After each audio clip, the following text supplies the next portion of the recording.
이번 강의의 큰 제목은 헬라어 신약 성경 누구나 읽을 수 있다입니다. 신약 헬라어 성경 읽기는 1차 목표는 이거 신약 성경 헬라어를 이렇게 하면은 누구나 읽을 수 있다고 하는 목회 정보 업데이트입니다. 2차 목표는 신약 헬라어 성경을 읽고 해석할 수 있도록 돕는 겁니다.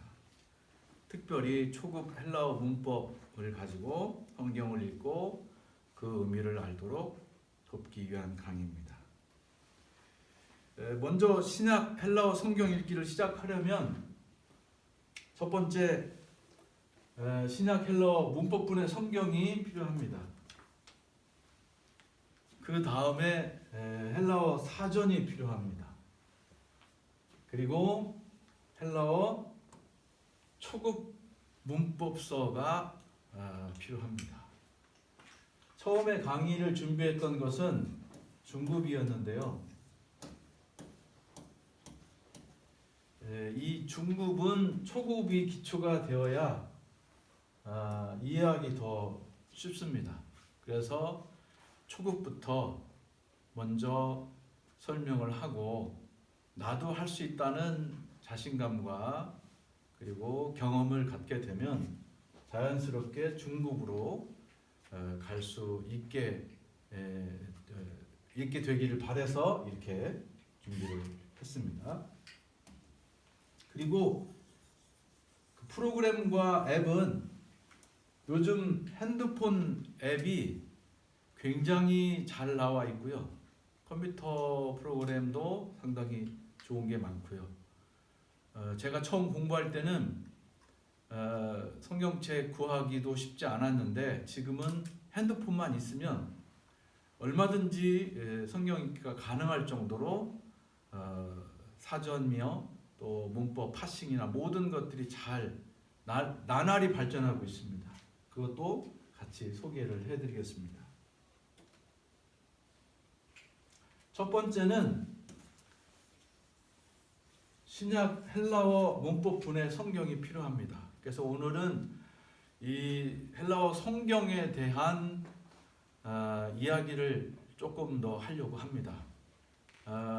본래 취지는 이 헬라어 신약 문법분의 성경을 하나 구비하십시오 이겁니다.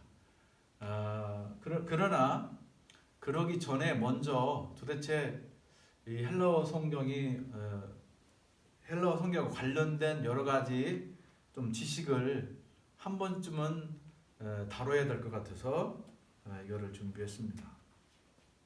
우리가 헬라어 사본이라고 많이 얘기하는데 처음에는 손글씨로 파피루스나 양피지 가죽에 기록을 했습니다. 헬라어 사본 인쇄본이 나오기 전까지는 손으로 직접 한자 한자 적었던 그 필사 헬라어 성경이 대대로 이어져 왔습니다. 2000년 동안 양피지에 옮겨 적기도 하고 파피루스에 손글씨로 적어서 전해졌는데 현재 가장 오래된 신약 헬라어 필사본은 모들린 파피루스입니다.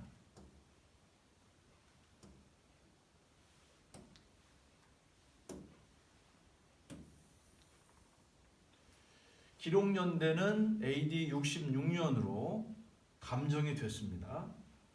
P64로 불리우고 1901년 이집트 룩소 지역에서 발견된 새 조각입니다.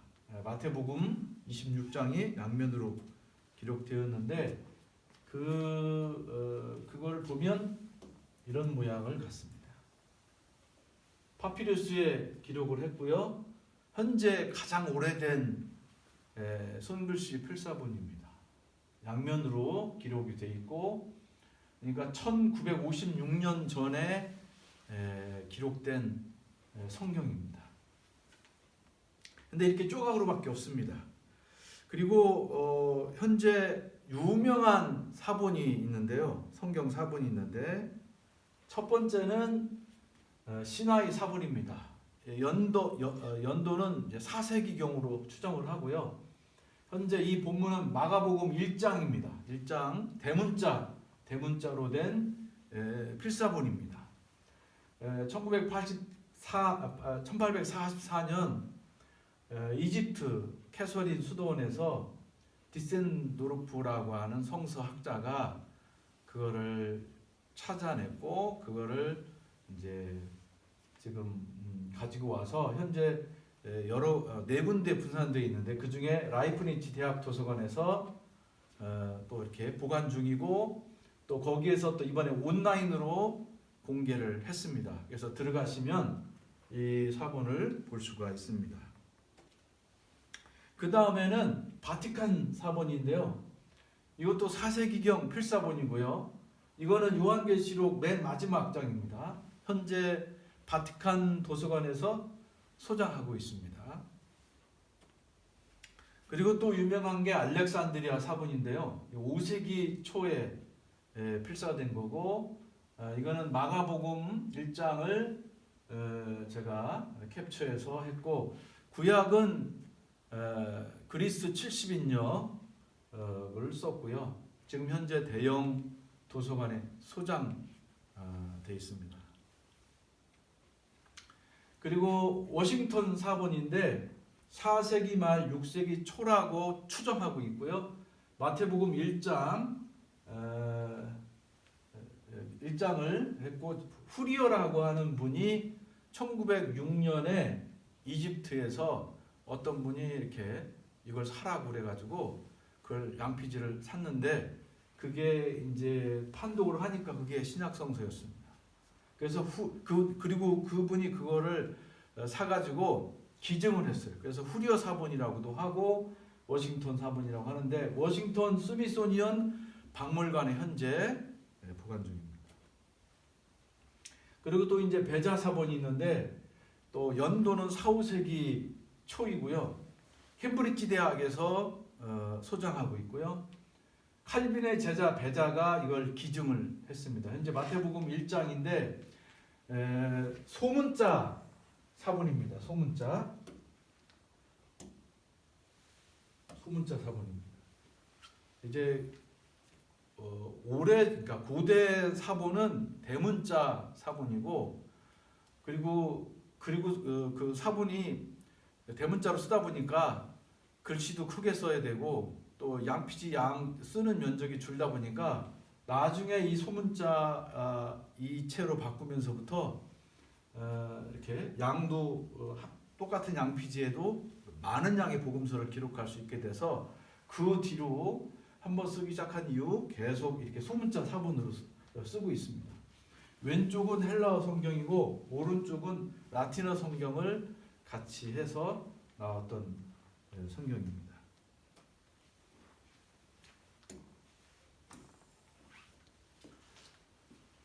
신약 헬라어 성경의 양대 산맥이라고 제가 표현을 하고 싶은데요. 공인 본문하고 네슬 알란트 본입니다. 이 공인 본문이라고 불리는 것은 1516년 에라스무스의 신약 헬라어 성경 이게 인쇄 성경입니다. 그 전에는 필사였는데 구텐베르크의 활자 발명과 같이 맞물려서 성경을 인쇄하기 시작을 했어요.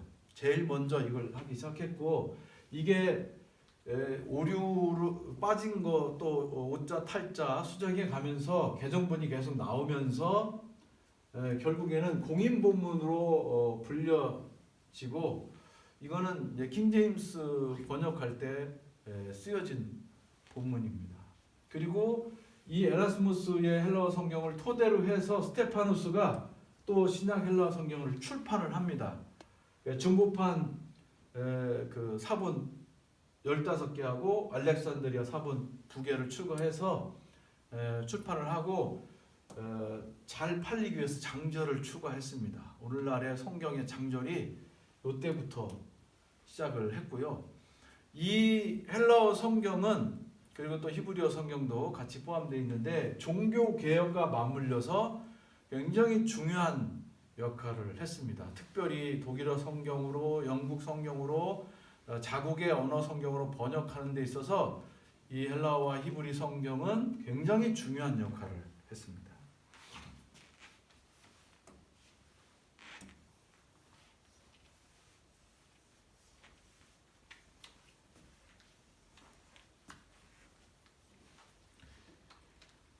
자, 먼저 잠깐만요. 순서가 바뀌었군요. 예, 먼저 이 스테판 그 비잔틴 사본이라고도 불리우고 시리아 사본이라고도 불리우는 이 스테판 사본을 가지고 본문으로 해서 출판한 한국에 출판된 성경이 스테판 원어 성경하고 흐레마 성경입니다. 이게 스테판을 원전으로 해서 우리가 헬라어 성경을 볼 수 있도록 만든 겁니다. 그리고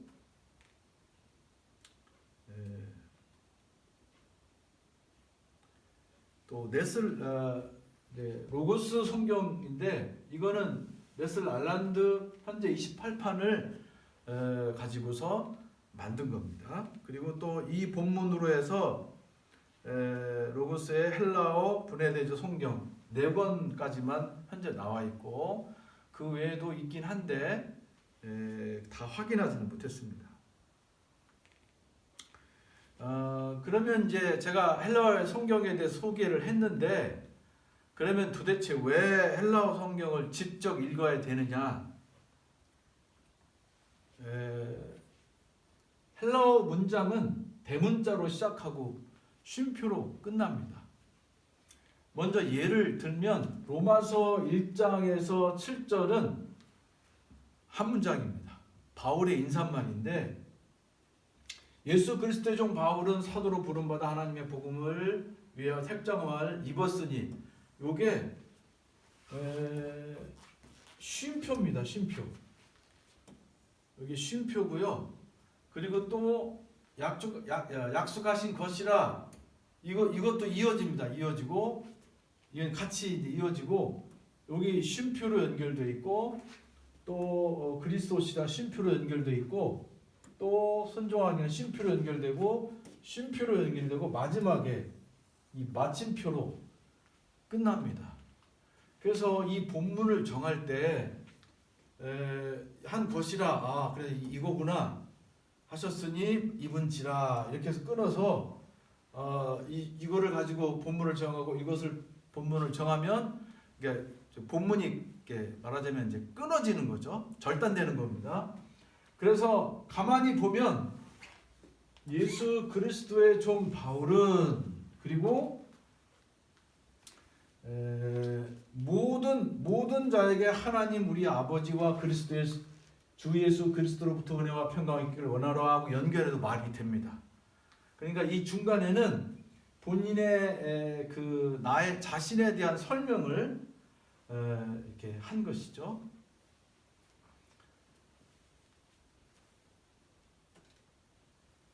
그리고 또 두 번째는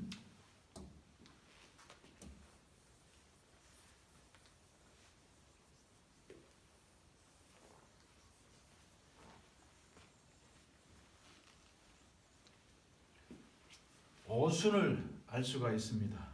이거는 제가 초급 문법서 나와 있는 내용을 조금 소개하는 건데요. 헬라어 문장의 어순은 접속사 보통 카이를 많이 씁니다.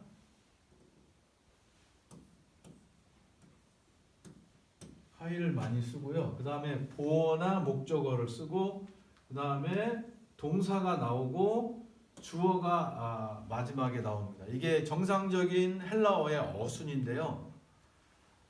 저자가 강조의 표현을 할 때는 어순이 바뀝니다. 근데 한글 성경은 이 어순이 바뀐 거를 표시하지 않았어요. 그러니까 나 사도 바울은 그래서 쭉 그냥 설명을 하는데 저자가 어떤 단어를 강조하고 싶을 때는 그 어순을 바꾸거든요. 헬라어의 특징은 어순이 바뀌어도 말이 됩니다. 그래서 특별히 어떻게 하냐면 가장 중요한 단어가 자주 맨 앞에 그리고 맨 끝에 나옵니다. 그러니까 한글 성경을 아무리 읽어도 그냥 예수님께서 갈릴리 바다를 가셨다 그렇게 우리는 이해를 하는데 저자는 그 단어를 순서를 바꿔가지고 중요하게 여기는 단어를 맨 앞에다 놨어요. 그리고 뒤에다도 놨어요.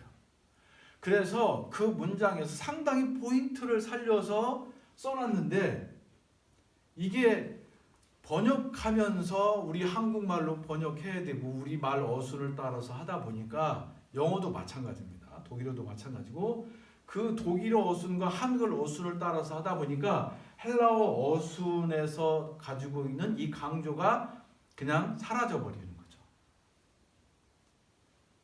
똑같은 얘기. 헬라어는 어순이 바뀌어도 의미가 전달되니까 이제 가능한 거죠. 그래서 헬라어 성경을 직접 읽지 않으면 어느 저자가 어느 단어를 강조하고 있는지 알 수 없습니다.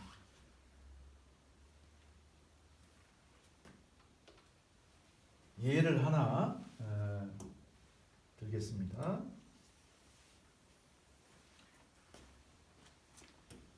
마가복음 1장 1절입니다. 이 본문은 여러분들께서 너무나 잘 아는 본문입니다. 우리 개역 개정은 하나님의 아들 예수 그리스도의 복음의 시작이라 이렇게 되어 있습니다. 그런데 원문을 그러니까 이 스테반 사본은 이게 그냥 다 돼 있고요. 그리고 네슬 알랜드 28판은 이렇게 돼 있습니다. 네슬 알랜드 28판이 그래도 최신 그 헬라어 성경이기 때문에 이걸 기준으로 말씀을 드리면, 그러니까 네슬 알랜드판은 여기까지가 이 본문의 마지막이라고 보는 거고, 다른 사본들은 여기까지가 이제 마지막이라고 보는 거죠. 그러면 제일 강조하는 단어가 제일 처음에 간다고 했죠. 이겁니다. 지금 시작을 강조하고 있습니다. 그리고 또 마지막에도 또 강조하게 쓴다고 그랬죠. 메시아가 강조이고요. 또 하나님의 아들이 또 강조입니다. 그래서 두 사본을 비교해서 보면 네슬 28판은 메시아의 시작을 강조하고 있고, 다른 사본은 하나님의 아들의 시작을 강조하고 있습니다. 그리고 이게 맨 처음 문장이고 처음 문장이기 때문에 저자는 메시아의 시작, 그거는 메시아가, 그러면 이 메시아란 단어와 하나님의 아들이란 단어는 동일하게 예수를 가리키죠. 기름 부은 자라는 표현이나 하나님의 아들이라는 표현이나 다 같은 표현입니다. 메시아를 가리키는 히브리의 그런 쓰는 표현이죠. 그러면 메시아가 누구냐? 예수고 하나님의 아들이 예수인데, 그 예수께서 내시는 복음이 시작되었다. 그러니까 제가 다른 주석을 보면 이 마가복음을 주의하면서 뭐라고 썼냐면 종의 출현, 탄생, 종의 사역, 종의 죽음 뭐 이렇게 쓴 게 있어요. 근데 그거는 주석하는 본인의 개인적 의견이고 이 헬러를 썼던 이 마가복음을 썼던 저자는 메시아에 의한 시작, 메시아 예수의 시작을 말하고 있어요. 그러니까 예수께서 메시아라고 그냥 선포하고 고백하고 시작하는 거지, 예수는 메시아라고 하는 표현 이외의 것은 이 저자는 쓰지 않았어요. 그래서 본문에는 이 마가복음은 메시아인 예수, 하나님의 아들인 예수가 어떻게 우리를 구원하시기 위해서 하셨는지가 나오고 있습니다. 그래서 이 강조하는 것을 알면 그 마가복음이 어느 방향으로 가고 있는지를 알 수가 있죠. 이거는 그냥 개인적 방향입니다. 이런 용어를 쓰긴 썼지만 마가복음 저자는 메시아 아니면 하나님의 아들, 그러니까 그나마 최근 판이나 28판만 해도 메시아인 예수에 대한 이야기지, 메시아 예수의 시작이지 다른 걸 가리킨 게 아니에요. 그래서 이거를 이 강조라고 하는 것을 보면 이 포인트를 찾을 수가 있습니다. 그래서 헬라어 성경을 직접 보면 아르케 투 유앙겔리오 예수 크리스투 히오스테우 이렇게 해서 시작 복음의 예수 메시아 아들, 한글말로는 어순이 안 맞아가지고 그냥 깝깝하지만, 그러나 저자는 메시아의 시작 분명하게 첨매하고 있어요. 그래서 마가복음을 주석할 때는 이 관점으로 쭉 가야 되는 거고, 저자 역시 그걸 증거하고 있습니다. 예, 여기까지. 예, 여기까지